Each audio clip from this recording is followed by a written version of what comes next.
Hello, and welcome to a special edition of Southeast Iowa Union Sports Talk Live, and the only edition in the history of Southeast Iowa Union Sports Talk Live, in which case we are sitting right next to each other. Yeah, it feels a little weird, doesn't it? It does. It might look a little weird, might look a little right, though. Some people will be like, you know what, this is just right. I'm Andy Krutzinger, your co-host, and this is Hunter Moeller, my other co-host. Yep. We are usually across the table from each other. We had some technical difficulties today. Yep.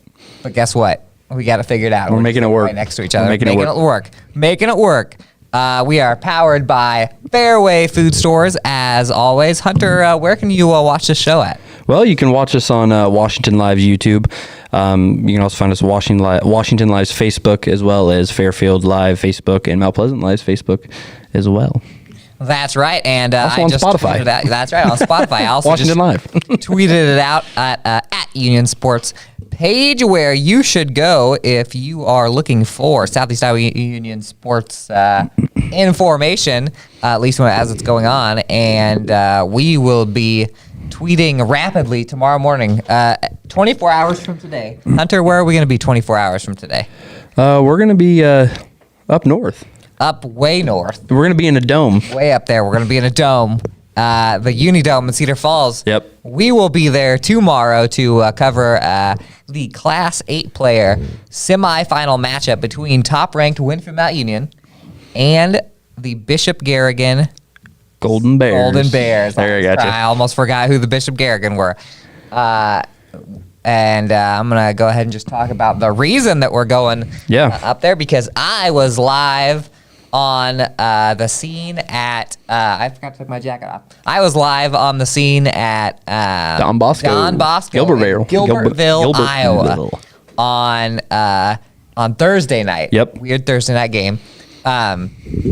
It was a crazy one that ended with the Winfield Union Wolves winning 34-29. How much were you were following the game too, right? I was on. I was watching your tweets pop up. I tried getting on the YouTube, but the YouTube wasn't working for some reason. So at least when I checked it out, but then I just stayed up on your tweets. I kept refreshing because, I mean, it ended up being an instant classic. Yeah. And by on that last drive, I was like, "Where are Andy's tweets? Where are Andy's tweets?" Yeah, I know. Yeah, it's because it's funny because whenever we do live tweet these things, usually the last tweet, like the final tweet, is a little bit late because we're taking pictures of people celebrating and like sometimes talking to people. And that's what happened, because I ended up seeing, I was waiting for it, and you posted with 26 seconds remaining. They were, I'll let you explain what happened, but. I saw Varsity Bound posted it instantaneously. Must have been when the game ended. Yeah, they probably would have. And then I saw it and I was like, oh man, I'm like, Andy's probably just getting pictures of celebrating after that stand there. But I'll let you talk about what you saw. Yeah. Oh well, first off, before I talk about what I saw, the YouTube that you were talking about, the Don Bosco YouTube. Yep. It when it was working, it cut out right before the last play. So I watched it on replay because I wanted to see the interception by Cole Milks that sealed the 34-29 Winfield Union victory. And so I watched the entire last drive that night when I got back, which was well after midnight. And it cut out right before the last drive. So people were just watching it. Oh, man. They didn't know what happened. They had to go on Twitter and stuff. You could have been listening on the Wolves cast, by the way. That's the Wolves cast broadcasts it live, and then Round Guy Radio broadcasts it. He uploads it right afterwards. I connected the audio to the video on the Don Bosco feed just to kind of really get the viewing experience. Anyway, so what happened was, so we get to the game. Now, going into Thursday night's game, we knew that Winfield Mount Union was already having a little trouble with injuries. In particular, Cam Buffington, the star offensively and defensively.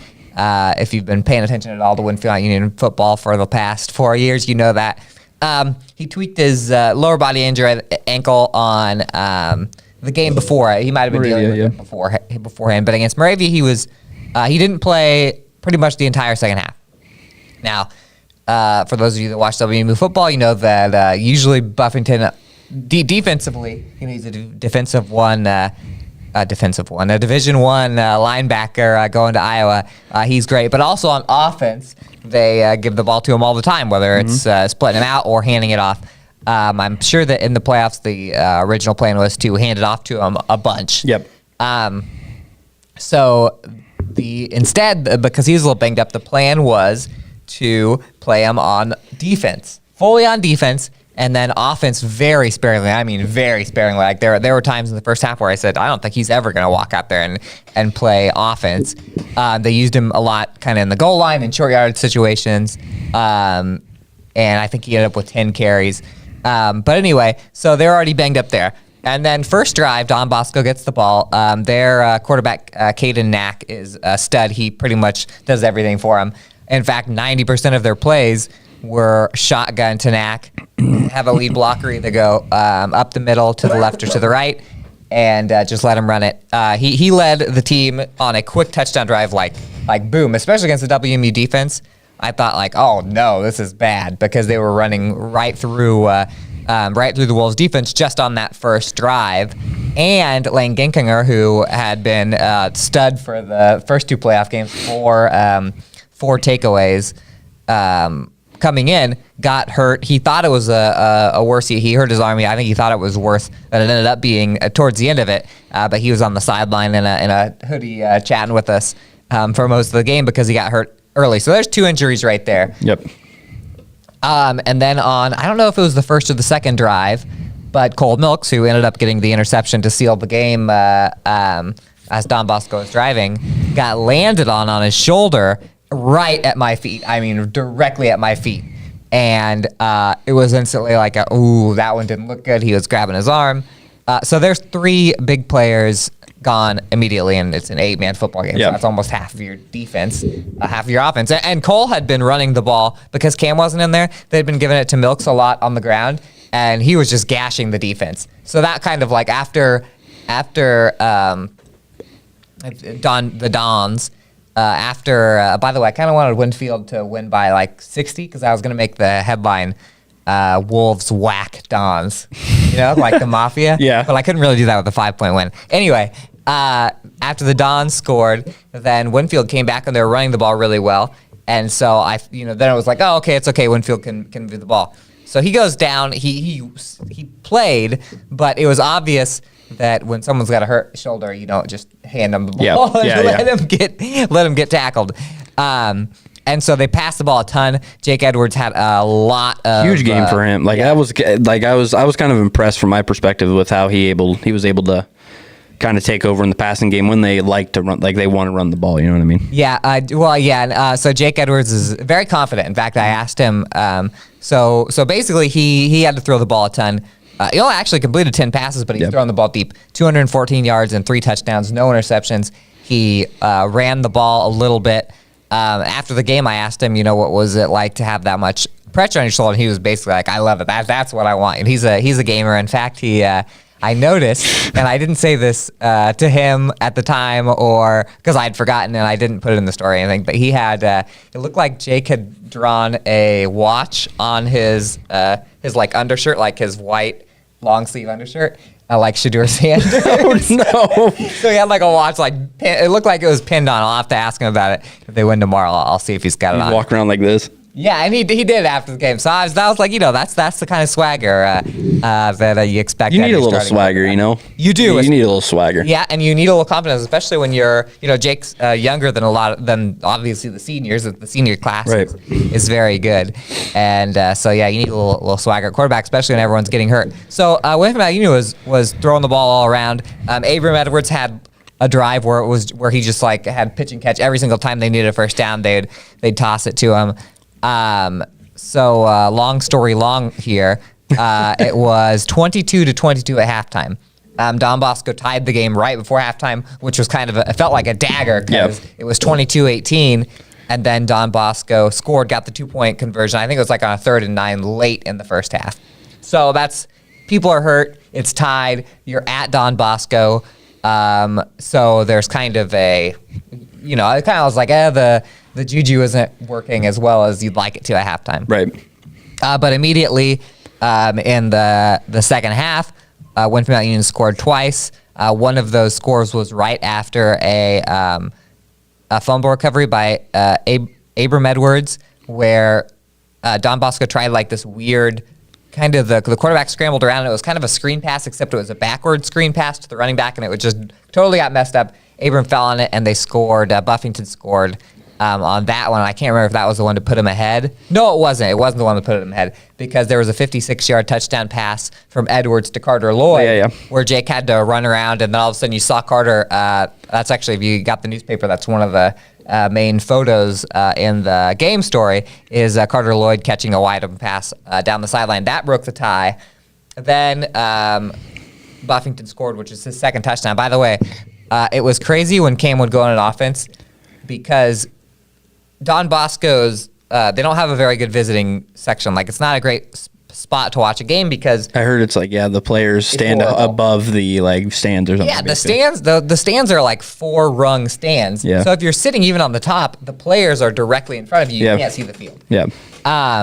So what happens is, and the Don Bosco fans, they've got all full bleachers, but even they take their lawn chairs and they put it almost on the field, right behind the end zone and down the sideline. So the WMU fans just basically lined the sideline, which means they're basically fans standing where the players are on the sidelines. Yeah. And they had ropes cutting it off, but you could just tell that the rope was just getting closer and closer. There was one point by one of the end zones where if I had to go behind to try and take a picture, I had to walk on the field to get around because that's how close the fans were.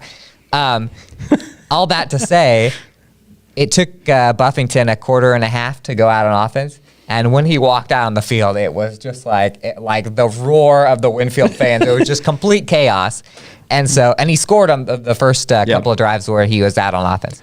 And then before they even really gave it to him, they had a couple times where they faked it to him, but they were basically passed it off. Despite the injury, I heard that the running chances he pretty much kind of ran through them. The very first time he got the ball, it was at the 11-yard line, no, maybe it was the second time. I don't know. They put Cam in when it was like a red zone spot, and the first couple times he just ran through like 4 or 5 guys and got to the one, and then they handed it to him again. And so that was pretty much what happened in both touchdown runs, but he didn't get the ball too much. Anyway, so on both of those touchdowns in the third quarter, Winfield goes for 2 every time, and they didn't get it either of those times. So you're only up 12, right? Yep. So it was kind of like, game in hand for the Wolves until about midway through the fourth. And Don Bosco got the ball. Knack drove down, scored. Cam was hurt at that point. Of course, with Lane Ginkinger is not in. And Cole Milks is out there basically with one arm. And they score, and all of a sudden, I think they went for 1. That's what they did. Usually Don Bosco goes for 2 also, but they kicked the extra point, which means it cut it to 5. And then you kind of get that scary feeling in your belly a little bit because you're like, oh, there's some time left. And if Don Bosco scores once more, it's, now they've got the lead all of a sudden when it looked like it was in hand. The Wolves got, I think, 1 first down on the next drive, had to punt. Don Bosco drives down 5 all the way. They had a 4th down conversion, a long 3rd down conversion, both on just like scrambles by the quarterback. And then they get to the 12-yard line with about, I think I had it written down here, but about 30 seconds left. And they had a first down. So then it was like, at that point, I'd say if you had like the ESPN, like the ticker that shows win probability, it probably went over 50% towards Don Bosco because they'd been moving the ball. Winfield doesn't have 2 of its best defenders out there, and one of them has one arm hanging at his side, and so it looked like Don Bosco was going to score. All of a sudden, bull rush by Cooper Buffington was in on it. Abram Edwards, Abe for the second game in a row that I've watched him, just lived in the backfield. They got a sack. I think Cale Johnson was in on it too. They got a sack. So, and Don Bosco didn't have timeouts because they had to use them on defense. So all of a sudden now the clock's running. Don Bosco goes to spike it. This is about 20 seconds left. I would have, if I was the coach, Monday morning quarterback, I probably would have had a couple plays drawn so they could just throw it to the end zone or something instead of spike it. Either way, the snap goes over the kid's head, but Matt catches it like this, turns around. He kind of spiked it backwards, which the Winfield fans didn't like because they thought it should have been a backwards pass. But either way, it was kind of a messy spike, but now it's 3rd and long. There was an incompletion before that, so now it's 4th and long. And then 4th and long, there's about 7 seconds left. They basically got to go to the end zone. They could have got a first down, I think, at like the 3. So the rush gets to Knack again. Yeah, I saw it was Cooper Buffington. Like, like missed him Right. by like an arm, Right like on had him. an arm on him, and then like he like slipped off or something. Yeah, he slipped out. I mean, he slipped out like there were a couple of Winfield defenders that hit the ground, so he slipped out in a spot where, and Coach Scott McCarty said afterwards that he got scared that he was just going to run it the 20 yards and try and score. Instead, he let one fly to the end zone, and Cole Milks just like had a beat on it immediately. Jumps the pass right at the goal line, interception. Game over. Game sealer. Place goes crazy. And that was a long explanation for a 34-29 win for Medina win. It was a great game. That's what happened. That was a great game. You were keeping up on the Twitter. Yeah. You saw the replay, I'm sure, right? Yeah. 'Cause, Of that final play, I did. Yeah. if anyone hasn't, on Twitter, Real Clear Highlights had a great video of it. Fun. So, and you can kind of see how wild it was with all the fans. Oh yeah, it was insane. I saw the celebration too. Yeah. Like, I know what you mean when the fans were like on the field, because it was like I was like, it looks like they have like twice the kids out, but that must have been just the fans standing over there. It's pretty funny. It's crazy to have. It was all the media, all the players, all the fans. The referees are trying to contain everything. And it was such a big game and such a close game to where I was like a heavyweight fight atmosphere. And it was a little bit of a grudge match. Don Bosco knocked out Winfield Union before. Don Bosco's been there a bunch. And then Winfield's the number one team in the state coming on the road. And so it was kind of a perfect concoction for an instant classic. Yeah, it was all around great game. And yeah, as you said, they're going to be playing at the Dome tomorrow, and we're going to be heading up there early in the morning drive. And, Yes. And yeah. And we were talking before the game, advice for going to the Dome, Yeah. which 10 a.m. tomorrow, they play Bishop Garrigan. After the commercial break, Hunter's going to have a full-on scouting report for Bishop Garrigan. Yep. But we went up there last year, and I went there the first year when New London was there, and it was like 10 degrees outside. I was decked out in a hoodie, coat, gloves, hat, scarf. You walk into the Dome, and it is room temperature.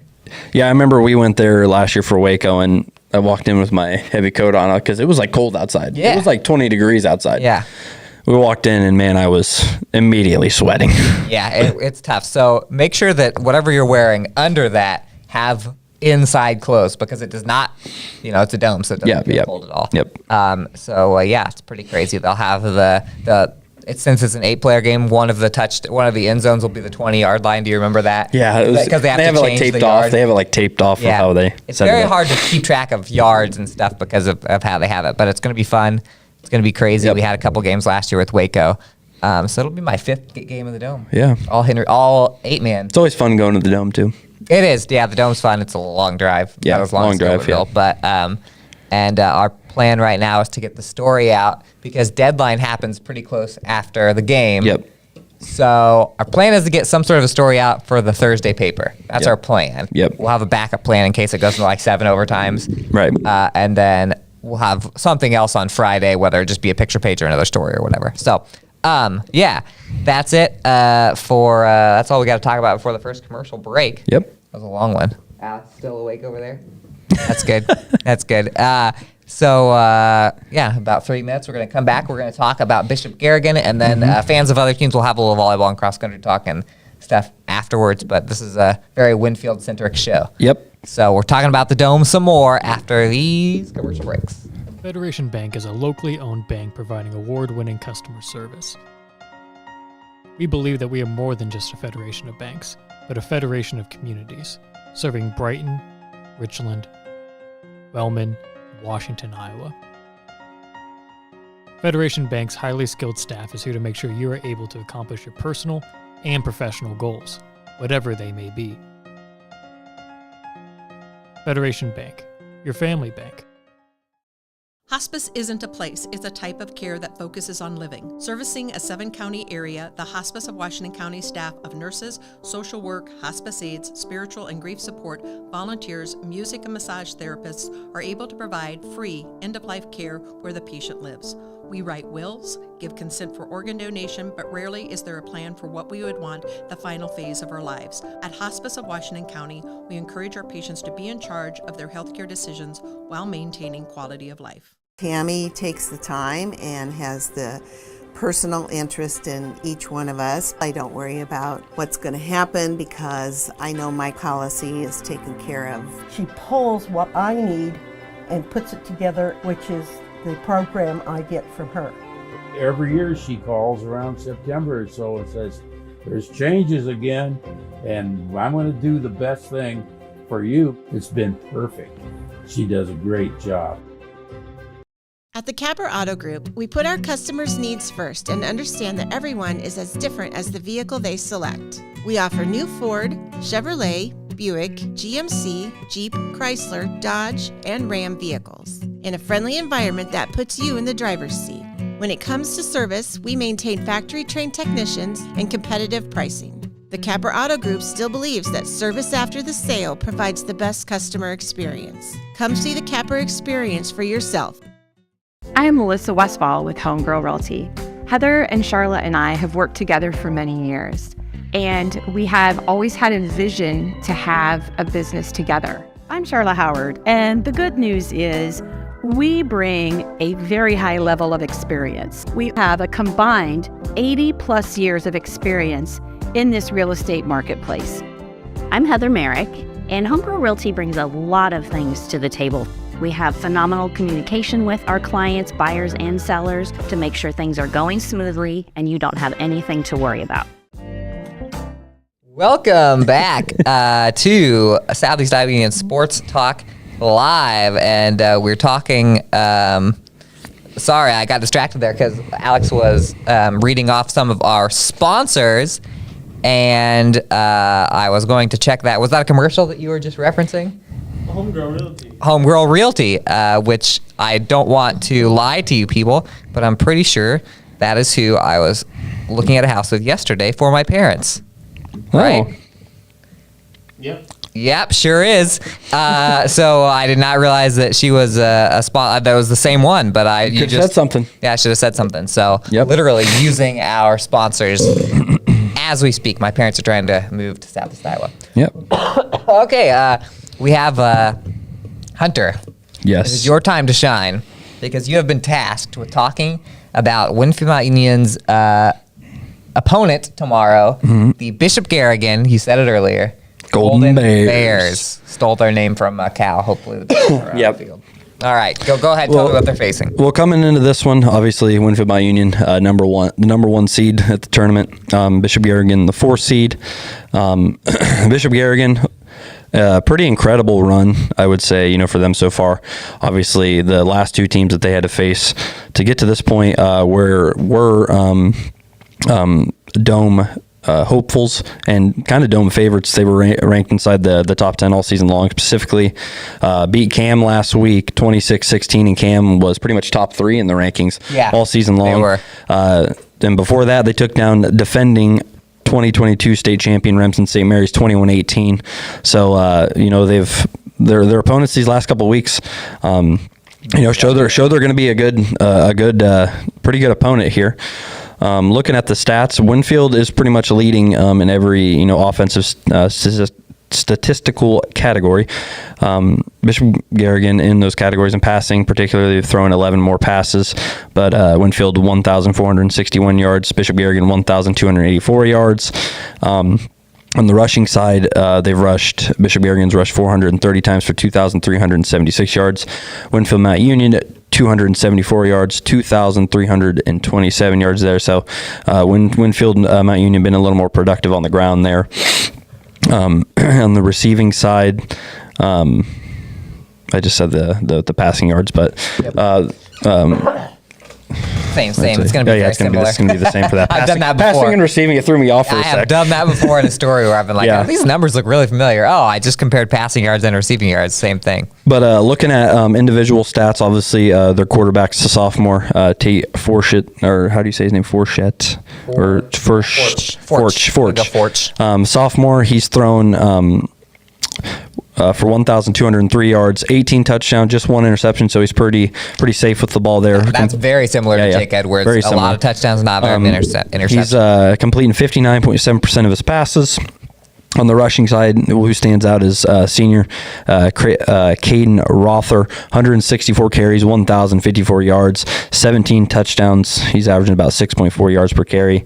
The next closest, lead rusher along with him is the quarterback there, Tate with. I'm not even We're going gonna to say attempt. Porch. I'm not even going to attempt his last name. It's you know like what? Porch except with an F. He's carried the ball 105 times, 437 yards, 10 touchdowns, and then following that is Ethan Marceau, a sophomore, 228 yards with 7 touchdowns. So those are kind of the 3 players you're going to look at, from the rushing attack and obviously from the passing attack there. This is the first time in a little bit that Winfield is playing, another high-up team where the quarterback isn't also the leading rusher. I think probably when they played Waco was the last time that happened where it was like a real high-quality team where the quarterback didn't do so much. So that's going to be an interesting little difference. And then the catching the balls through the air here, we have a leading is senior Justin Bauer, 18 catches for 339 yards. He's averaging about 18.8 yards per catch, 3 touchdowns there. Leading in receiving as far as catches goes, Drew Lappy, 28 receptions, 297 yards, 5 touchdowns, 10.6 yards per catch. And then kind of the deep threat here for them is Sam Plath, 13 receptions, 315 yards, 24.2 yards per catch with 7 touchdowns, leading in receiving touchdowns for them. On the defensive side of the ball, kind of got 4 or 5 guys here that have kind of racked up a lot of tackles. I mean, no one has racked up more than anybody else. Really leading the way though is Benji Trainer, senior, 44 tackles, and tackles for a loss. We've got Brody Ludwig with 9 total tackles for a loss, and then sacks. Let's see here. We've got Keaton. Looks like Keaton Helseth with 6 sacks for them. And I will say I did hear that Bishop Garrigan has their center and one of their D-line. Actually, I'm pretty sure I heard he really only plays offense. Their center is, I think it's 6'5", 315 pounds.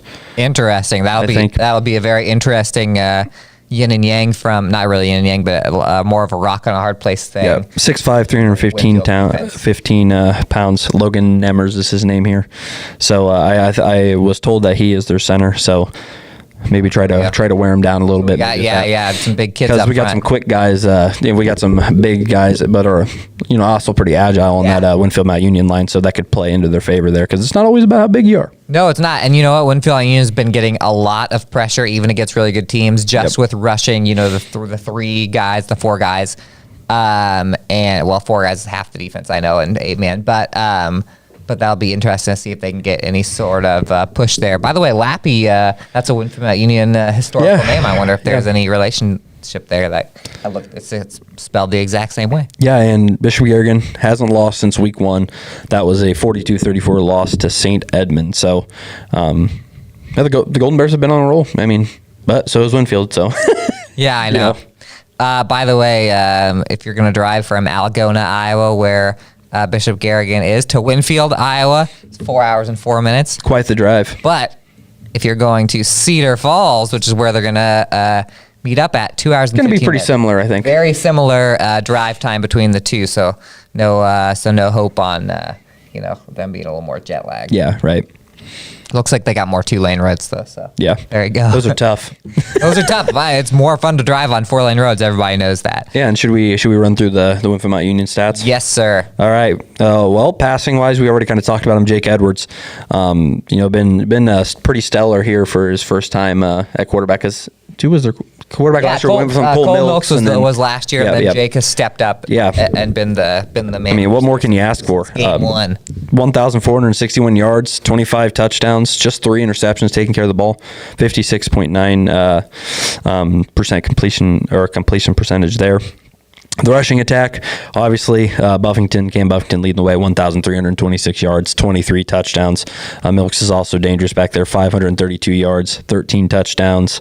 And then we've got 3 other guys with at least 3 touchdowns, Abram Edwards, Eli Miller, Jake Edwards as well, there with at least 3 scores on the receiving end. Buffington leading the way again, 20 catches, 564 yards, 11 touchdowns. Abram Edwards also pretty dangerous in that department, as well as Carter Lloyd. Lloyd, 366 yards, 6 touchdowns. Edwards follows, 312 yards, 5 touchdowns.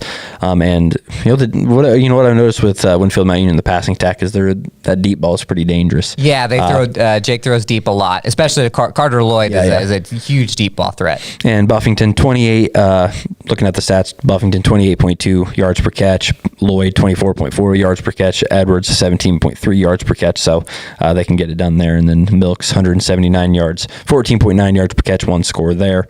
And then defensively, Buffington leads the way, 94 total tackles, 71 solo, 4 sacks, 18 tackles for a loss. That really pops off the page there.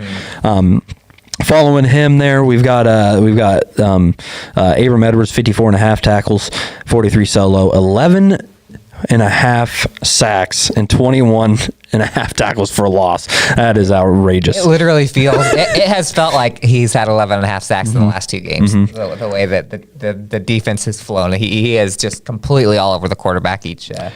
And then some other dangerous, other dangerous players are getting in the backfield. We've got Cooper Buffington, obviously, him and Cam are cousins, I believe. Yep. 11 sacks, 17.5 tackles for a loss. We keep going here. We got Lane Genkinger. Obviously, he's been kind of the turnover machine. I know you've talked about him. Big time. 10 tackles for a loss, 3.5 sacks.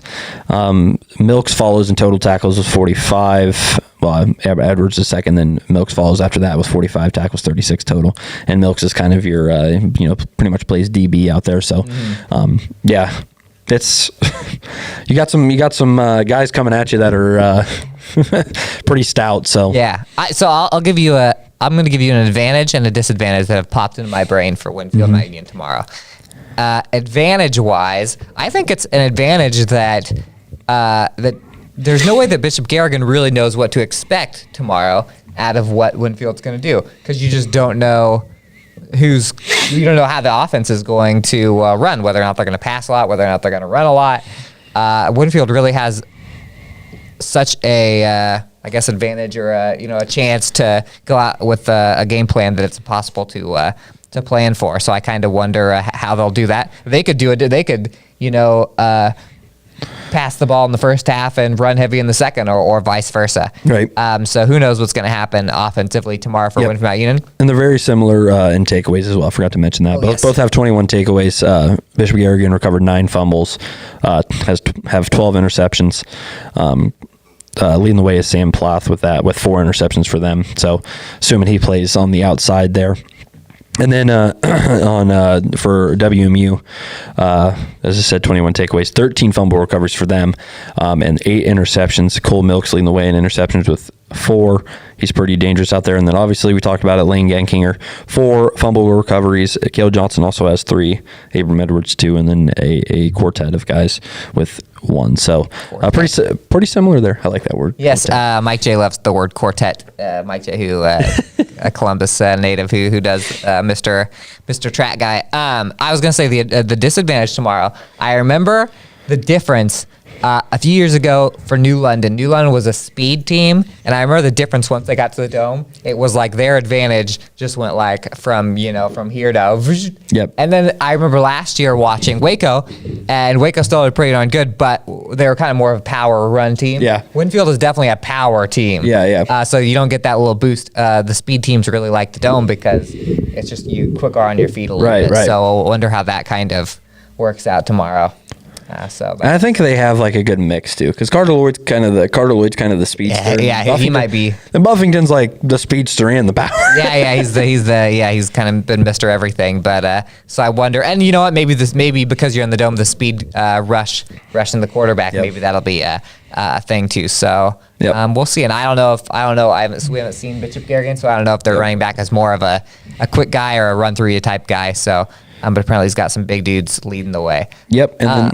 Well, I was going to say before we go to the commercial quick, you were going to run through that too, but I was just going to say the other game on the other side is number 2 seeded Bedford, the only other undefeated team in 8-player, and they're taking on number 3 seeded Gladbrook Rhinebeck, who is coming off a win over the team that beat them this season, Clarksville, pretty dominant win there. They're the 3 seed, and they were pretty much number 1 the entire season until that first loss against Clarksville, and obviously it just said they upset them. So those 2 teams will be playing each other. So just to kind of give a look of what could happen, Winfield wins and will either be taking on Bedford or Gladbrook Rhinebeck. So. Yeah, I said this somewhere. I don't remember who I was talking to the other day, but it's so much different. Last year, we went into the semifinals. And I think that we knew that Waco was a big favorite of the team they're playing. New Alfonso was the first team. New Alfonso. Yep. And then we also knew that Remsen St. Mary's was going to be favored so much to where Waco won. And you and I were sitting there and we watched a little bit of the next game after like interviewing the Waco kids, and we were kind of cheering for the upset. I think it was Lennox that Remsen St. Mary's. Oh, played. nice, great memory. Sorry, I don't know how I remember that, but I feel like tomorrow it is just like coin flips. I don't know what's going to happen. I don't know who's going to win that second game, and I think they're going to be super, super close games, which is totally different than the way it kind of has. I feel like, it felt like everyone was just high and mighty on Remsen St. Mary's last year. I feel like we don't have that like feeling this year. Exactly. It's just obviously Winfield's the number one ranked team, but if you look at BC Moore, there's not a big gap between the four teams. So I think that we're going to see some classic games. And looking at Bishop Garrigan's schedule, it's kind of weird because they had games early in the year. They lost to Fort Dodge St. Edmund, who ended up 4-4. They've had some games where they've played 500 teams close, and they've had other games where they've played, beating Remsen and Anita Cam, boom, like that. That defense must be pretty incredible. Yep. So, and I don't know, I don't know what to expect tomorrow, but that's more fun when you don't know what to expect, right? Right. That's kind of the fun of the Don Bosco game. So, that's tomorrow, 10 a.m. Yep. I heard kickoff is actually 10:06. That's what they said last night at Winfield's, the kind of pep rally. Nice, gives us 6 more minutes to get there. Yep. We'll go to commercial, and then we'll talk a little bit about how to actually follow it and watch it if you're not there. Yep. And then I'll give you a little quick shout out to some volleyball players real quick. Yep. So yes, we'll be back in about 3 minutes. Yep.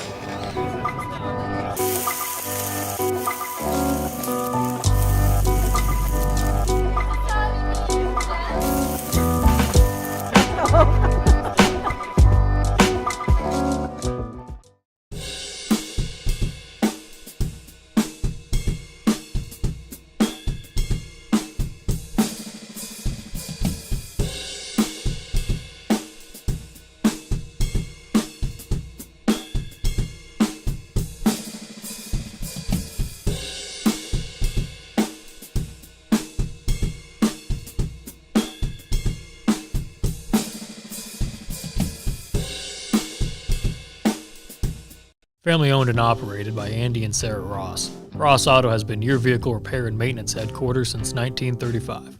We specialize in all makes of cars and light-duty trucks.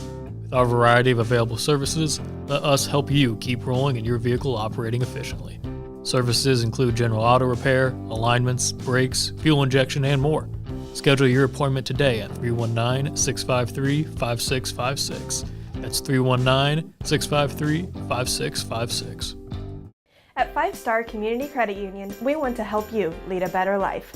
We offer competitive rates and convenient appointment times for all kinds of loans: auto, recreational vehicles, home equity, line of credit, holiday, and personal loans. We make it easy to build your credit and enjoy the good things in life. We invite you to join 5 Star Community Credit Union. We are community-minded and member-focused.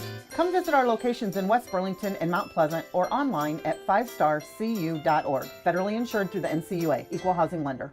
At Brown Shoe Fit, we pride ourselves on traditional sit and fit service that's been serving the Mount Pleasant area since 1952. At Brown's, we have shoes for the whole family. From kids to adults, we carry the finest footwear for every occasion. Whether you're looking for something for work, casual wear, or exercise, we've got you covered. And don't forget about our selection of safety toe footwear for both men and women. Come visit us 6 days a week and experience the best in traditional sit and fit service. Brown Shoe Fit, where quality and tradition meet.